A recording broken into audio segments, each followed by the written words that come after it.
Selamat malam, salam sejahtera dalam kasih Tuhan Yesus Kristus. Oleh kemurahan Tuhan, kita boleh ada di dalam rumah Tuhan, boleh menikmati kasih sayang Tuhan, menikmati kemurahan Tuhan, dan juga menikmati keindahan bersama dengan Kristus. Sebab apa yang dipikirkan oleh manusia itu bukan pikiran Tuhan. Apa yang direncanakan oleh manusia itu bukan rancangan Tuhan. Tetapi rancangan Tuhan itu adalah damai sejahtera, sukacita, Roh Kudus, dan adalah dalam kerajaan surga, kebenaran, dan kasih karunia, sukacita penghiburan daripada Tuhan, kiranya yang akan terus menyertai kita. Dan Tuhan itu tidak pernah merancangkan kecelakaan, tetapi Dia merancangkan damai sejahtera untuk setiap kehidupan umat Tuhan. Setiap kehidupan yang sungguh-sungguh berharap kepada Dia. Walaupun memang ayat mengatakan pada waktu didikan itu, cambuk itu diberikan, dinyatakan, itu memang tidak mengenakan bagi kita. Tetapi percayalah bahwa Tuhan itu punya sesuatu yang baik. Apalagi kita bangsa kafir, sementara umat pilihan Allah sendiri pun harus diajar.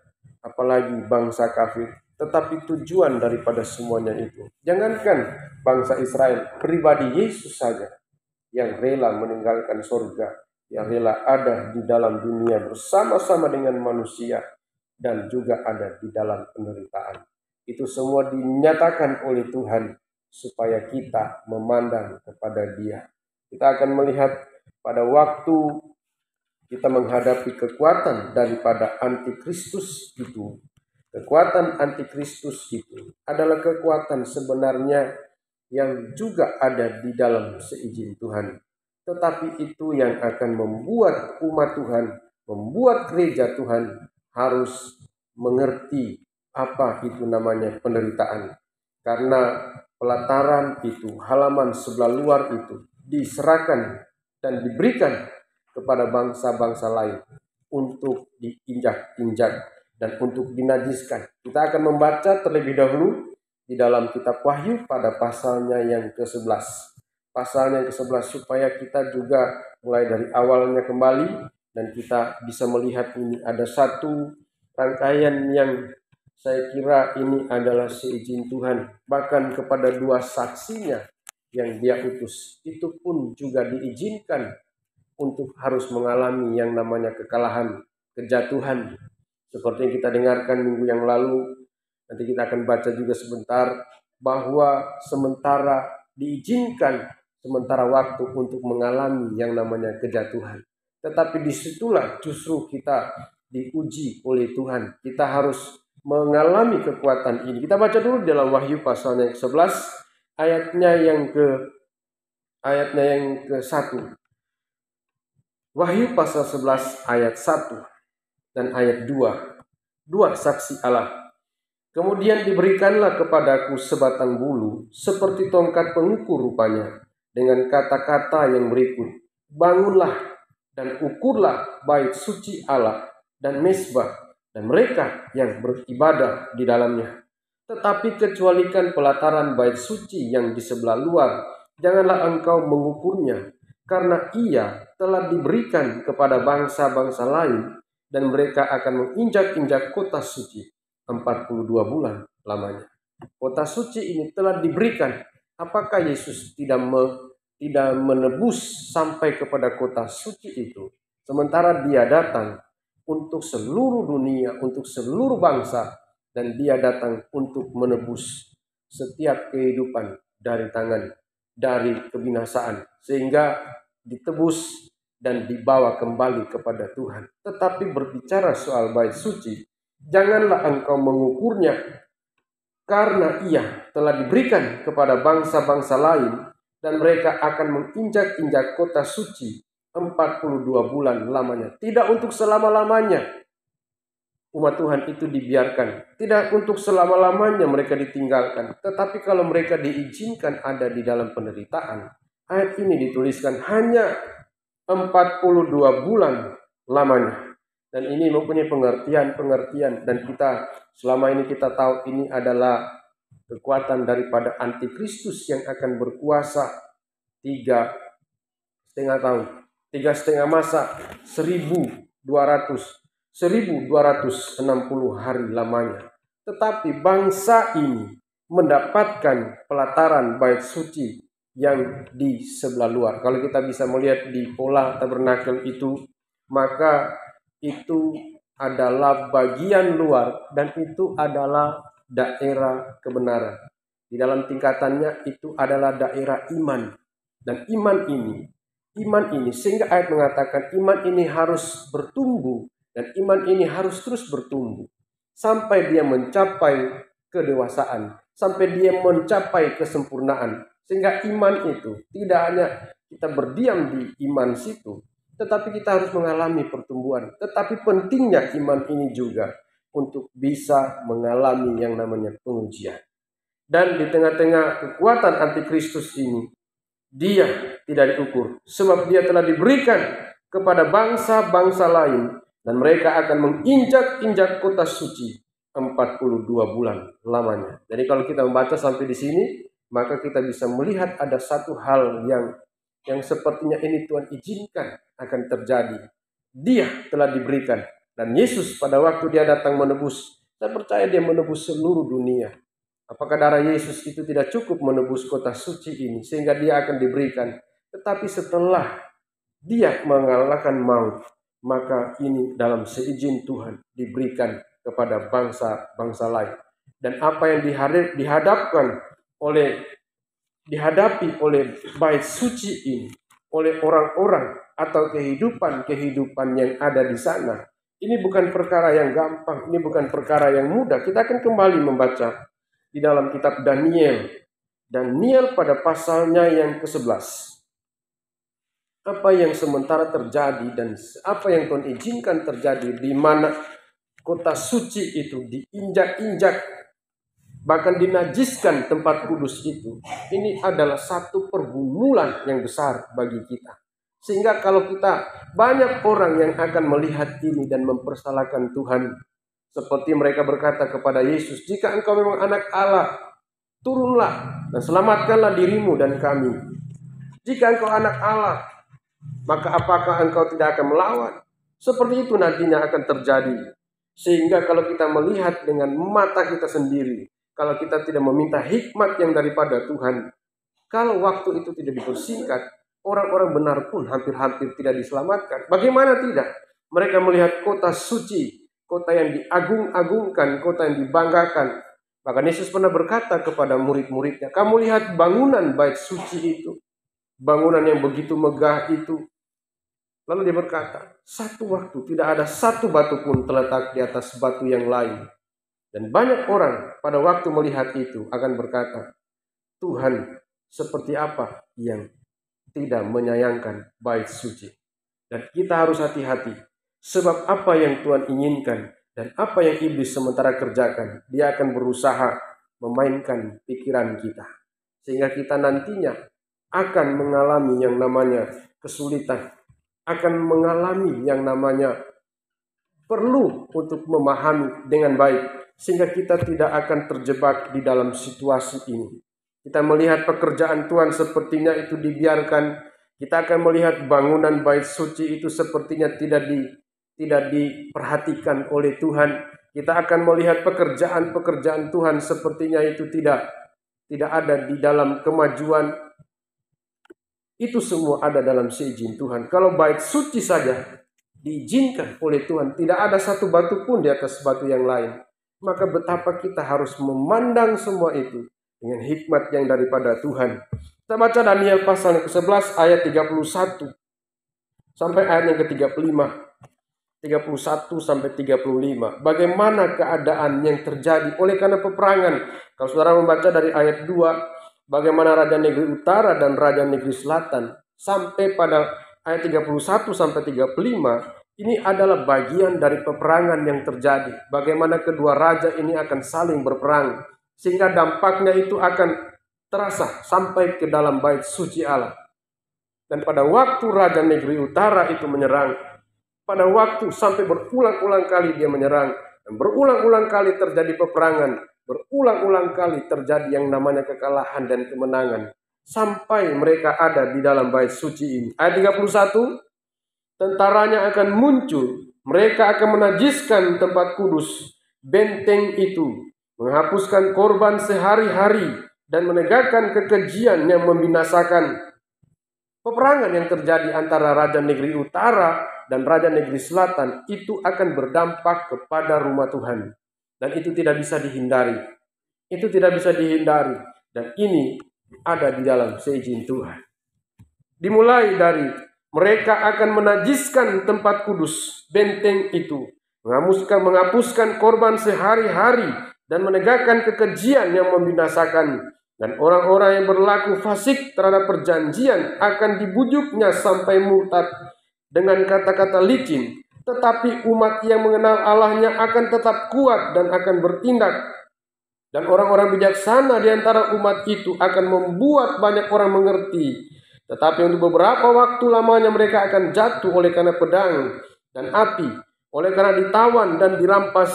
Sementara jatuh mereka akan mendapat pertolongan sedikit, dan banyak orang akan menggabungkan diri kepada mereka secara berpura-pura. Sebagian dari orang-orang bijaksana itu akan jatuh, supaya dengan demikian diadakan pengujian, penyaringan, dan pemurnian di antara mereka. Dimulai dari menajiskan tempat kudus, sampai berakhir pada pemurnian, pengujian, penyaringan, dan pemurnian. Ada 12 tahap di situ. Mulai dari menajiskan tempat kudus, mulai dari menajiskan tempat suci, benteng itu, sampai terjadi pemurnian di antara mereka. Itu ada 12 tahapan yang harus dilalui oleh umat Tuhan. Tetapi oleh kesemuanya itu, di dalam tengah-tengah ayat tadi, bahkan mereka akan membuat orang banyak mengerti. Mereka akan bertindak. Orang yang mengenal Tuhan, orang yang percaya mengenal Tuhan dengan baik, mereka akan tetap kuat. Dan banyak orang, tetapi ada orang-orang juga yang akan murtad. Ada orang-orang juga yang akan orang-orang bijaksana yang juga akan murtad pada waktu itu. Tetapi semua itu ada di dalam kehendak Tuhan. Untuk apa? Supaya sungguh-sungguh umat yang ada di dalam rumah Tuhan, umat yang ada di tengah-tengah ibadah itu adalah sungguh-sungguh umat Tuhan yang sudah terpuji. Umat Tuhan yang sudah disaring, dan umat Tuhan yang murni sampai pada akhir zaman. Sebab akhir zaman itu belum mencapai waktu yang telah ditetapkan. Menjelang kedatangan Tuhan, menjelang akhir zaman ini, akan terjadi pemurnian, penyaringan, akan terjadi penyucian, penyaringan, dan juga pemurnian. Diawali dari menajiskan tempat suci, tempat kudus. Ayat 31. Tentaranya akan muncul, mereka akan menajiskan tempat kudus, benteng itu. Sampai terakhir harus ada di dalam pemurnian. Kalau kita bisa melihat di pola tabernakel ini, yang diserahkan itu adalah daerah halaman, dan itu adalah daerah iman. Lalu apakah Tuhan tidak menyayangkan? Apakah Tuhan tidak menyayangi orang-orang yang beriman kepada Dia? Bahkan Yesus pun terkagum-kagum melihat iman beberapa orang, melihat iman perwira itu. Dia berkata, belum aku temui iman sebesar ini, bahkan di antara orang Israel. Pada waktu dia berkata, aku adalah bawahan dan di atasku juga ada pimpinan. Kalau aku berkata, aku adalah bawahan dan di bawahku juga ada prajurit. Lalu Yesus berkata, di antara orang Israel sekalipun aku tidak dapati iman ini. Tuhan begitu mengagumi iman itu. Iman seorang perempuan Kanaan. Dia berkata, iman sebesar ini tidak pernah aku temukan. Bahkan di antara orang Israel. Pada waktu dia berkata, benar Tuhan. Anjing itu makan rema-rema yang jatuh dari meja tuannya. Tetapi semua iman itu, daerah iman ini, diserahkan ke dalam kekuasaan bangsa-bangsa lain. Dan dengan perkataan lain, iman ini adalah iman yang harus diuji. Iman yang harus dimurnikan. Iman yang harus mengalami tahapan penyucian. Sehingga ditimbulkan iman itu sungguh-sungguh adalah iman yang sungguh kepada Tuhan. Di dalam kitab Ibrani, dalam suratan Ibrani, nanti kita akan melihat di sana. ada terjadi yang namanya pemurnian itu. Ada yang terjadi yang namanya penyucian, pengujian. Iman itu akan diuji. Kalau kita melihat di dalam Daniel ini, ada 12 tahapan yang terjadi di sana. Dan pada waktu mereka sementara jatuh, mereka mendapatkan pertolongan sedikit. Tetapi justru semua itu dipakai oleh Tuhan. Karena Tuhan tahu bahwa umat Tuhan yang sungguh-sungguh, umat Tuhan yang sesungguhnya, sudah harus dipersiapkan menjelang akhir zaman. Ayatnya yang ke-35 sekali kita baca. Sebagian dari orang-orang bijaksana itu akan jatuh, supaya dengan demikian diadakan pengujian, penyaringan, dan pemurnian di antara mereka. Semua ini terjadi di antara mereka. Okelah, ada orang-orang yang berpura-pura bergabung kepada mereka. Dan orang-orang itu bisa disebutkan sebagai antikristus. Ayat itu mengatakan mereka itu adalah dari kita, tapi mereka tidak sungguh-sungguh. Jadi apapun yang terjadi, mau orang yang bergabung dengan orang-orang yang sungguh-sungguh ini, orang yang hanya berpura-pura, semua itu hanyalah seizin Tuhan. Supaya apa? Supaya jemaat Tuhan, imam yang rajani itu, supaya jemaat Tuhan yang sungguh-sungguh anak Tuhan benar-benar dipersiapkan oleh Tuhan. Jadi apapun yang Tuhan izinkan kepada kita hari-hari terakhir ini, apapun yang Tuhan izinkan, percayalah apapun yang terjadi, Tuhan itu pasti akan memberitahukannya lewat para nabi. Sehingga kita tidak perlu bingung apa yang akan kita hadapi.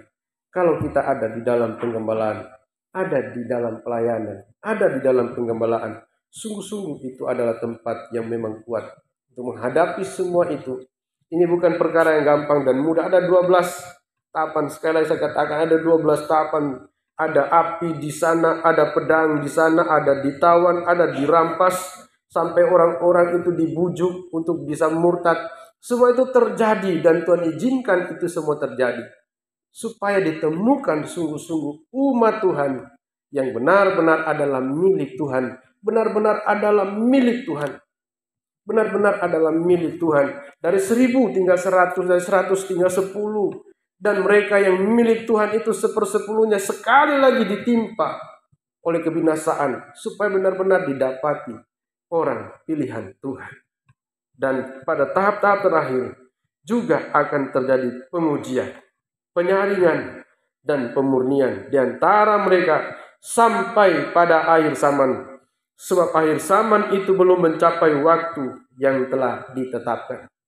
Dan kerinduan Tuhan supaya pada waktu akhir zaman itu terjadi, pada waktu Yesus datang kembali, maka Dia sudah mempersiapkan gereja Tuhan yang sungguh-sungguh. Dia sudah mempersiapkan umat Tuhan yang sungguh-sungguh. Dia sudah mempersiapkan seorang pengantin yang sungguh-sungguh untuk mempelai pria itu. Tinggal Rasul Paulus mengatakan, aku cemburu kepada kamu dengan cemburu ilahi. Karena aku telah mempertunangkan kamu. Dan aku akan membawa kamu sebagai perawan suci di hadapan Kristus. Di hadapan Tuhan. Untuk bisa menjadi mempelai wanitanya. Itu kerinduan Tuhan. Tetapi untuk mendapatkan itu semua, ini adalah proses yang harus dijalani. Sedangkan bangsa Israel saja, sementara bangsa Israel saja milik kepunyaan, milik yang berdasarkan janji, itu pun harus mengalami yang namanya pengujian. Apalagi kita. Tetapi percayalah apapun yang Tuhan izinkan, kalau kita tetap kuat, kalau kita tidak terbujuk, kalau kita tidak murtad, kalau kita tidak binasa. Sebab ada orang-orang yang akan mengalami semua itu. Ada orang-orang yang binasa, ada orang-orang yang murtad. Percayalah, bertahanlah kepada apa yang Tuhan sudah kerjakan. Dan Tuhan sudah berikan kepada kita. Dalam Ibrani, pada pasalnya yang ke-12. Ibrani pasal yang ke-12. Sebelum kita akan melihat daerah iman ini. Ya, saya tidak punya pointer untuk bisa melihat itu. Tapi saudara dari situ bisa lihat daerah halaman itu adalah daerah kebenaran. Dan itu adalah daerah iman. Di mana di situ halaman itu dimulai dari pintu gerbang. Pintu gerbang kemudian masuk pada mezbah korban bakaran. Lalu setelah mezbah korban bakaran itu ada bejana pembasuhan. Lalu setelah bejana pembasuhan itu ada pintu kemah. pintu kemah yang harus dilalui.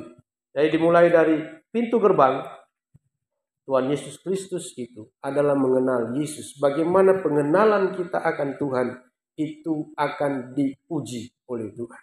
Bagaimana kita mengenal Dia? Barang siapa mengenal Dia? Bagaimana kita mengenal Dia? Pepatah dunia mengatakan, barang siapa tidak kenal maka tak sayang, tak kenal maka tak sayang. Seperti itu. Pengujian ini akan terjadi dan akan melanda daerah iman ini.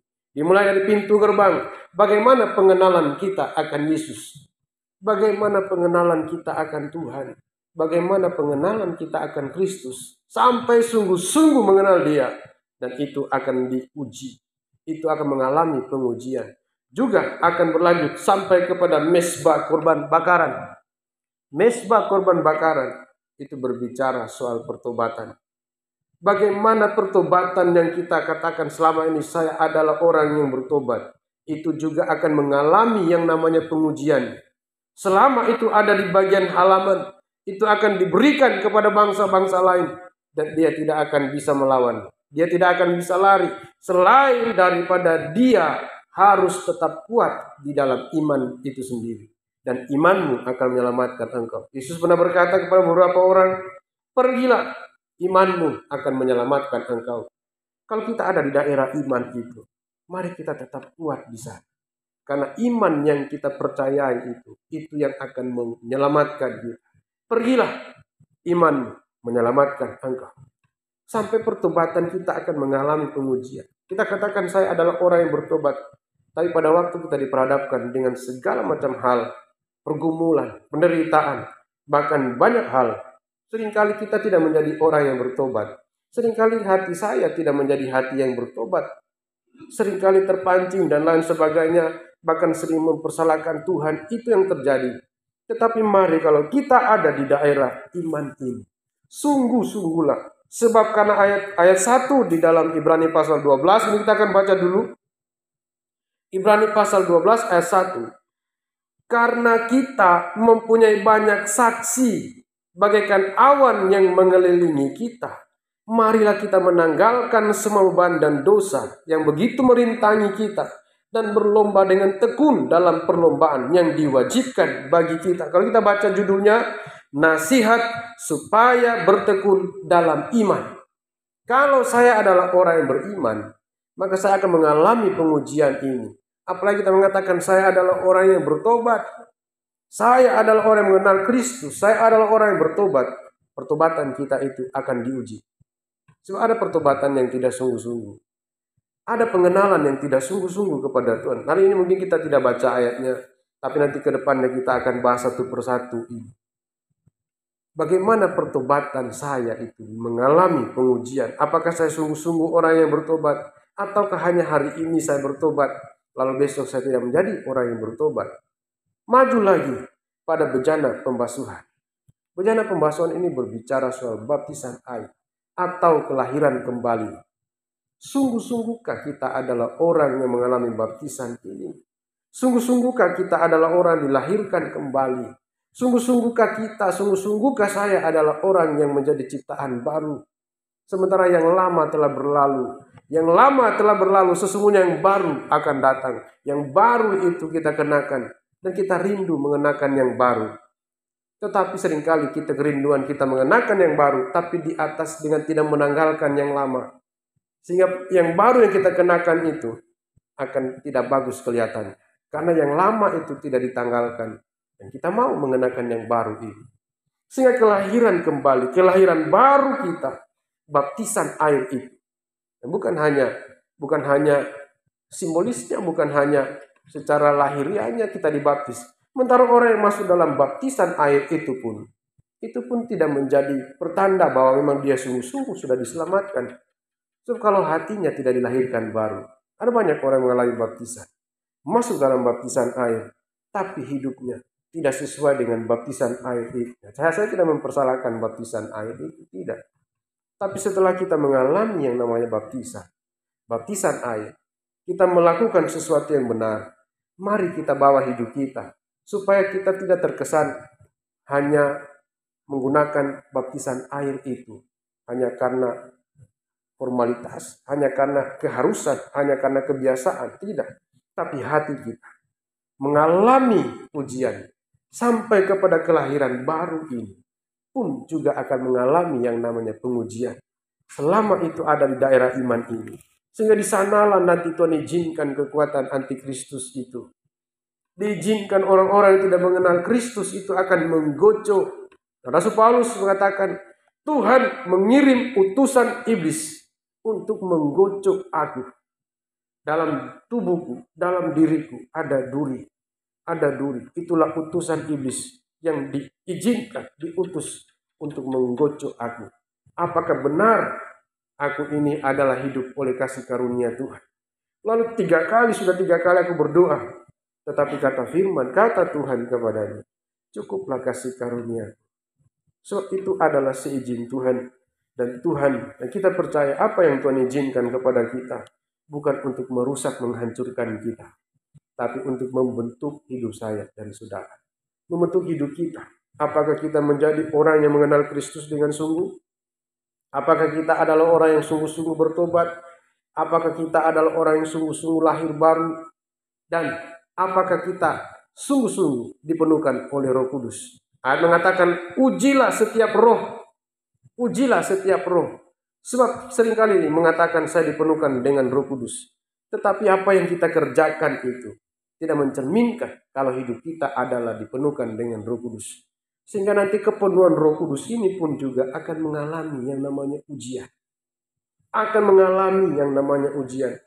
Kalau semua ini sudah lolos, ya bukan berarti yang di dalam bait suci itu tidak mengalami ujian, tidak. Bahkan ayat mengatakan penghakiman itu dimulai dari dalam bait suci. Kalau penghakiman itu dimulai dari dalam bait suci, maka artinya orang-orang yang ada di daerah pengharapan itu pun juga akan mengalami ujian. Tapi kita bahas dulu bagaimana daerah iman ini diberikan kepada bangsa-bangsa lain. Semua itu Tuhan izinkan hanya karena untuk mendapatkan umat Tuhan yang berkualitas. Ayat yang ke-10 kita akan baca. Nanti sudah baca di rumah dari ayat 1. Tapi kita akan baca ayat 10. Ibrani pasal 12 ayatnya yang ke-10. Sebab mereka mendidik kita dalam waktu yang pendek sesuai dengan apa yang mereka anggap baik. Ini adalah ayah. Gambaran daripada ayah. Kalau kita baca dari ayat 9. Dan ini juga gambaran daripada Bapa. Sekali lagi. Sebab mereka mendidik kita dalam waktu yang pendek sesuai dengan apa yang mereka anggap baik. Tetapi Tuhan menghajar kita untuk kebaikan kita. Supaya kita beroleh bagian dalam kekudusannya. Supaya apa?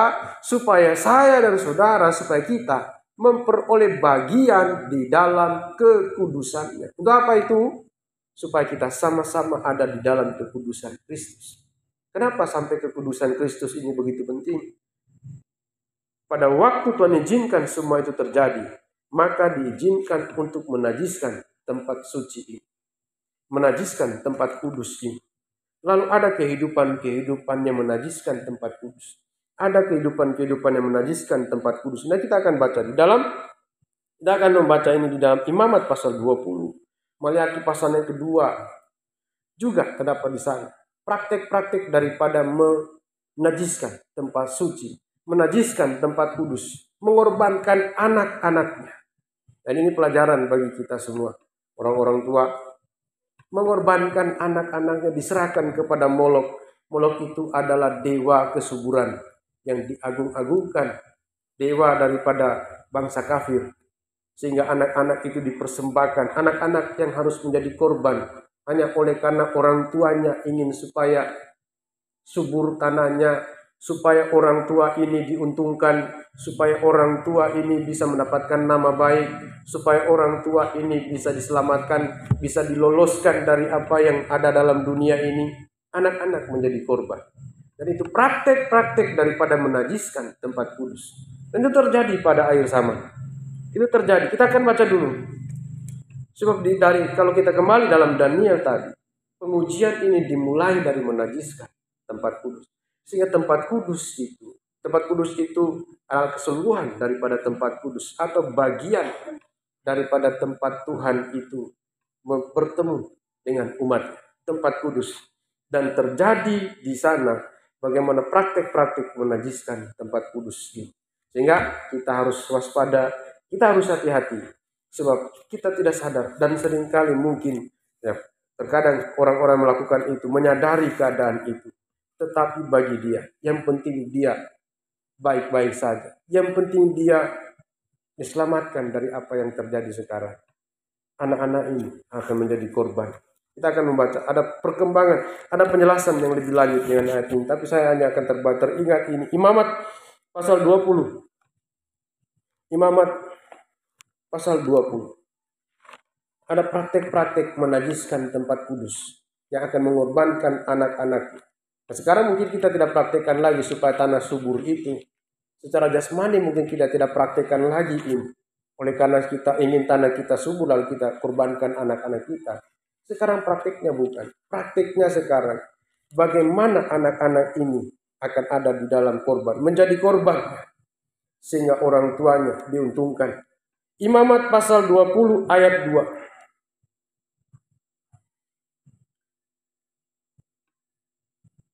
Ya, semoga saya tidak salah dengan ini. Imamat pasal 20 ayat 2 atau ayat 1. Kudusnya umat Tuhan. Tuhan berfirman kepada Musa, engkau harus berkata kepada orang Israel, setiap orang baik dari antara orang Israel maupun dari antara orang asing yang tinggal di tengah-tengah orang Israel, yang menyerahkan seorang dari anak-anaknya kepada Molok, pastilah ia dihukum mati, yakni rakyat negeri harus melontari dia dengan batu. Ayat 3, aku sendiri akan menentang orang itu dan akan melenyapkan dia dari tengah-tengah bangsanya, karena ia menyerahkan seorang dari anak-anaknya kepada Molok dengan maksud menajiskan tempat kudusku dan melanggar kekudusan namaku yang kudus. Mungkin maksudnya dia untuk supaya kesuburan. Molok itu adalah dewa kesuburan. Dewa kesuburan Bani Amon, bangsa-bangsa yang di luar Tuhan punya dewa-dewa, salah satunya adalah dewa Molok. Tetapi dalam perkataan ini yang dimaksud di sini bukan lagi untuk supaya orang itu, tapi dilakukan dengan sengaja untuk menajiskan tempat kudus. Ayat 3 sekali lagi, aku sendiri akan menentang orang itu dan akan melenyapkan dia dari tengah-tengah bangsanya, karena ia menyerahkan seorang dari anak-anaknya kepada Molok. Seorang dari anak-anak, artinya anak-anak ini akan menjadi korban hanya karena gerakan ini. Mereka ingin menajiskan tempat kudus. Mereka ingin supaya tempat kudus itu atau pekerjaan Tuhan itu dinajiskan atau dicemarkan atau dihujat orang. Hanya dengan maksud seperti itu. Mereka mengorbankan anak-anaknya dengan maksud karena ia menyerahkan seorang dari anak-anaknya kepada Molok dengan maksud menajiskan tempat kudusku dan melanggar kekudusan namaku yang kudus. Rakyat pun harus melempari dengan batu. Aku pun sendiri akan menentang orang itu. Hanya oleh karena mungkin maksudnya untuk menajiskan tempat kudus. Hanya untuk supaya tempat kudus itu dihujat. Hanya supaya maksudnya supaya tempat kudus itu dicemarkan, lalu mengorbankan anak-anaknya. Tuhan pun akan menentang seperti ini. Dan itu akan terjadi hari-hari ini. Hanya karena maksud daripada kita mungkin untuk menghalangi pekerjaan Tuhan. Lalu anak-anak itu, salah seorang dari anak-anak itu harus menjadi korban. Sementara Yesus pernah berkata kepada murid-muridnya, jangan kamu halang-halangi anak-anak itu datang kepadaku. Mereka lah yang mempunyai kerajaan surga. Lalu bagaimana? Jauh sebelum Yesus berkata jangan halang-halangi, Imamat telah mencatat ini. Hanya mereka mengorbankan anak-anaknya, menyerahkannya kepada Molok dengan maksud menajiskan tempat kudus dan melanggar kekudusan namaku yang kudus. Melanggar kekudusan yang kudus ini. Artinya ayat mengatakan di dalam bilangan, kalau kamu keluar dari tempat kudus, Artinya pada waktu ada pengurapan itu di atas kepalamu sebagai imam-imam, lalu keluar dari tempat kudus, itu sama dengan melanggar kekudusan Allah. Kita tidak baca ayat itu, tapi ayat ini dengan maksud, ada dua maksud di sini. Menajiskan tempat kudusku dan melanggar kekudusan namaku yang kudus. Artinya dia ingin mencemarkan tempat kudus. Supaya tempat kudus itu dicemari, tempat kudus itu dinajiskan, tempat kudus itu dihujat orang, supaya tempat kudus itu direndahkan dan meninggalkan atau melanggar kekudusan Allah, atau melanggar kekudusan namaku yang kudus. Ini hati-hati. Dan ini sementara terjadi hari-hari ini. Apakah kita harus marah? Apakah kita harus melawan? Apakah kita harus mengangkat ini dan itu lalu kita akan berperang? Tidak. Semua itu seizin Tuhan. Semua itu ada dalam seizin Tuhan. Tetapi untuk apa? Untuk menemukan siapa umat Tuhan yang sesungguhnya. Siapa umat Tuhan yang sungguh-sungguh adalah milik Tuhan. Bisa saja orang yang menyerahkan itu pun diproses oleh Tuhan. Bisa saja anaknya itu pun juga disayangi diproses oleh Tuhan. Bisa saja orang yang ada dalam rumah Tuhan itu mengalami proses Tuhan. Semua itu ada dalam seizin Tuhan. Saya pernah berkata pada salah satu pribadi, apa yang terjadi di tengah-tengah kita, itu semua adalah seizin Tuhan. Sehingga kita harus menjalani itu semua dengan sungguh-sungguh tetap percaya kepada Tuhan. Lakukan kebenaran itu. Tanpa kita harus menjadi orang yang terpancing lalu kemudian kita menjadi berdosa oleh karena itu, tidak. Karena Tuhan ingin mendapatkan. Kalau kita membaca Daniel tadi, bahkan orang-orang bijaksana itu pun harus diizinkan jatuh. Bahkan orang-orang bijaksana ini ada yang sampai binasa, ada yang sampai murtad. Tetapi semua itu, apakah Tuhan tidak menyayangi kita? Apakah Tuhan tidak menyayangi umatnya? Justru karena Tuhan menyayangi umatnya, sehingga dia harus memberikan ganjaran. Dia harus memberikan yang namanya pelajaran. Dia harus memberikan yang namanya hajaran itu. Dalam Maliaki, selain daripada menajiskan tempat kudus, di dalam Maliaki kita akan baca. Maliaki pada pasalnya yang kedua. Maliaki pasalnya yang kedua. Ini sementara terjadi. Sementara terjadi. Dan itu pun juga adalah kekuatan daripada antikristus yang harus kita waspadai. Sekali lagi, antikristus itu adalah anti kepada Kristus, atau anti kepada pekerjaan Tuhan, anti kepada apa yang dikerjakan oleh Yesus. Itulah antikristus itu. Sehingga sampai kepada banyak orang yang nanti akan menjadi korban ini. Tetapi umat Tuhan yang kuat, umat yang sungguh-sungguh mengenal Dia, akan tetap kuat dan akan bertindak. Maliaki pada pasalnya yang kedua. Saya berdoa supaya kita di tempat ini sungguh-sungguh dijaga, diperhatikan, dilindungi oleh Tuhan. Saya pun percaya, saudara pun berdoa untuk itu. Sehingga kita akan menjadi orang yang saling mendoakan. Supaya kita sama-sama dikuatkan. Maliaki pasal 2, ayatnya yang ke-11. Yehuda berkhianat. Kita baca dari ayat 10. Tanggung. Tuhan memarahi Israel karena kawin campur dan perceraian. Bukankah kita sekalian mempunyai satu Bapa? Bukankah satu Allah menciptakan kita? Lalu mengapa kita berkhianat satu sama lain? Dan dengan demikian menajiskan perjanjian nenek moyang kita. Yehuda berkhianat dan perbuatan keji dilakukan di Israel dan di Yerusalem. Sebab Yehuda telah menajiskan tempat kudus yang dikasihi Tuhan dan telah menjadi suami anak perempuan ilah asing. Biarlah Tuhan melenyapkan dari kemah-kemah Yakub segenap keturunan orang-orang yang berbuat demikian, sekalipun ia membawa persembahan kepada Tuhan semesta alam.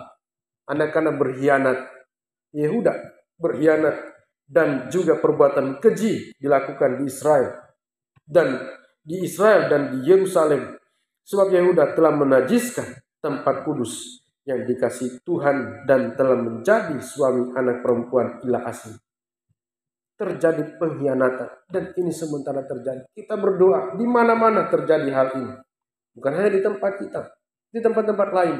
Maka menurut kesaksian, sekarang gereja di dunia ini dilanda oleh yang namanya krisis. Ya, kita tidak tahu, saya kira krisis itu saja saya jelaskan. Tapi kita tahu semua pekerjaan Tuhan ini sementara mengalami krisis. Dan itu yang harus kita pahami. Untuk apa? Supaya kita, kalau kita tahu kita hidup oleh iman kepada anak Allah, kalau kita tahu bahwa kita beriman kepada Tuhan, biarkanlah iman itu yang menyelamatkan kita. Kalau kita adalah orang yang beriman, biarkanlah iman itu yang menyelamatkan kita. Sehingga Yesus pernah berkata, ulangi lagi, pergilah, imanmu telah menyelamatkan engkau. Berbahagialah orang yang mengatakan seperti itu. Oleh Yesus katakan itu kepada kita, berbahagia.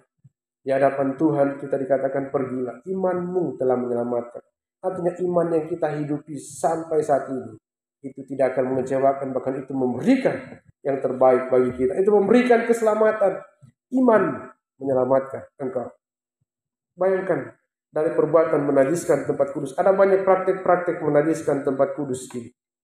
Tapi salah satunya, bagaimana orang-orang tua menyerahkan anak-anaknya menjadi korban. Lalu mereka melanggar kekudusan daripada rumah Tuhan. Melanggar kekudusan namaku.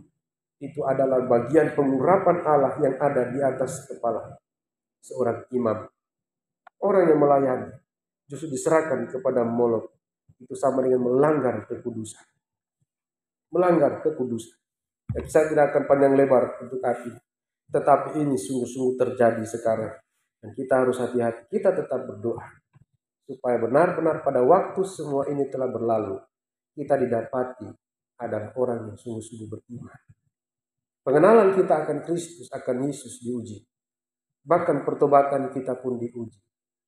Kelahiran baru kita diuji. Bahkan sampai roh kita itu. Roh, kalau kita mengatakan kita hidup oleh Roh Kudus, ayat mengatakan ujilah setiap roh itu. Sebab roh yang daripada Tuhan pasti akan menuntun kepada kebenaran. Roh Kudus itu akan menuntun kepada kebenaran. Dia akan menjadi penghibur bagi kita. Kita akan kembali di dalam Ibrani. Ibrani pasal yang ke-12 tadi, lalu mari pemain musik mempersiapkan diri. Dari ketiga, dari daerah halaman ini yang diserahkan kepada bangsa-bangsa lain, kita bisa melihat bahwa ini adalah daerah iman. Sehingga nasihat supaya bertekun dalam iman. Sampai iman kita itu menjadi pengharapan. Biarlah kita didapati ada di dalam kemenangan. Bagaimana, kapan iman itu menjadi pengharapan? Pada waktu iman itu telah kita hidupi. Dan iman itu telah menyelamatkan kita. Seperti perempuan Kanaan, seperti perwira itu mengatakan. Dan Yesus pun melihat iman yang sebesar itu ada pada hidup mereka. Sehingga dengan dasar iman itu, mereka punya pengharapan kepada Kristus. Bukan hanya Israel sebagai milik yang dijanjikan dan milik oleh janji, tetapi juga bangsa kafir juga mendapatkan pengharapan ini. Saya dan saudara, kita semua bukan umat pilihan dari berdasarkan janji, tetapi kita pun juga mempunyai pengharapan kepada Kristus. Oleh karena apa? Oleh karena iman kita yang dikuatkan. Ayatnya yang ke-10, kita akan baca sampai ayat-ayat di bawahnya. Sebab mereka mendidik kita. Mari cari memang satu pujian. Sebab mereka mendidik kita dalam waktu yang pendek, sesuai dengan apa yang mereka anggap baik. Tetapi Dia menghajar kita untuk kebaikan kita, supaya kita beroleh bagian dalam kekudusannya. Memang tiap-tiap ganjaran pada waktu ia diberikan tidak mendatangkan sukacita, tetapi duka cita. Tetapi kemudian ia menghasilkan buah kebenaran yang memberikan damai kepada mereka yang dilatih olehnya. Sebab itu, kuatkanlah tangan yang lemah dan lutut yang goyah, dan luruskanlah jalan bagi kakimu, sehingga yang pincang jangan terpelecok, tetap menjadi setia. Mari kita akan datang kepada Tuhan. Kita bangkit berdiri. Beriku hati, beriku hati,